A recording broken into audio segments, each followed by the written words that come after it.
Wakil Kepala Staf Angkatan Darat Letjen TNI Agus Subianto membuka seminar TNI AD ke-7 tahun 2023 di Deskoad Bandung pada Rabu siang. Dengan mengusung tema strategi TNI AD dalam penanganan permasalahan Papua, Jenderal Bintang 3 ini menyebut konflik di Papua merupakan konflik terlama di Indonesia. Konflik sosial yang terjadi di ranah Papua selalu mendapat perhatian khusus dari TNI, termasuk TNI Angkatan Darat.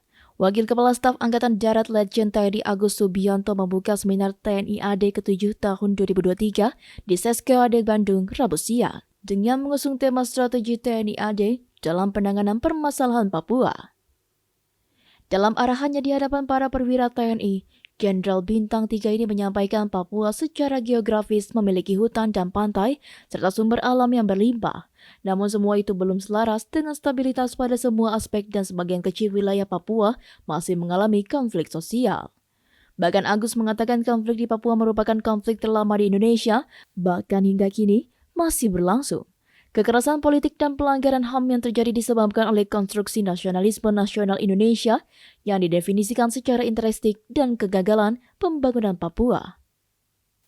Agar Papua adil dan damai, Letjen Agus Subianto mengajak semua unsur untuk duduk bersama, musyawarah untuk membangun suasana Papua damai dan kondusif.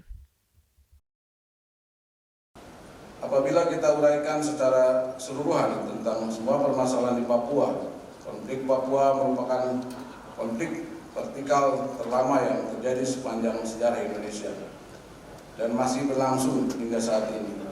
Dengan narasi yang berkembang antara lain debat sejarah integrasi, status politik, dan identitas politik Papua karena perbedaan cara pandang yang diametral antara kaum nasionalis Indonesia dan nasionalis Papua. Kemudian kekerasan politik dan pelanggaran HAM yang disebabkan oleh konstruksi nasionalisme Indonesia yang didefinisikan secara militeristik dan kegagalan pembangunan Papua. Kemudian juga adalah efektivitas strategi penanggulangan gangguan keamanan.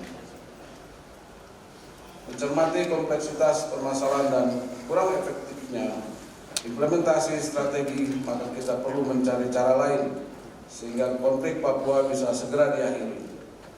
Berbagai metode pendekatan sudah dilakukan, namun justru mengakibatkan korban dari pihak TNI, Polri, serta masyarakat sipil. Belajar dari pengalaman konflik Aceh dan banyak konflik lain di dunia, salah satu hal baik yang dapat diambil menuju penyelesaian konflik Papua secara damai, adil dan bermartabat adalah duduk bersama atau berunding, musyawarah atau dialog, selain menjadi bagian dari proses trust building.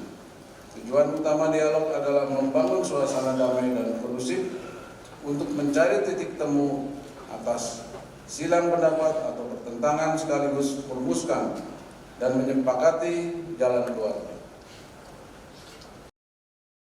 Dalam seminar tersebut, dihadiri oleh para perwira TNI AD, mulai dari perwira menengah hingga perwira tinggi.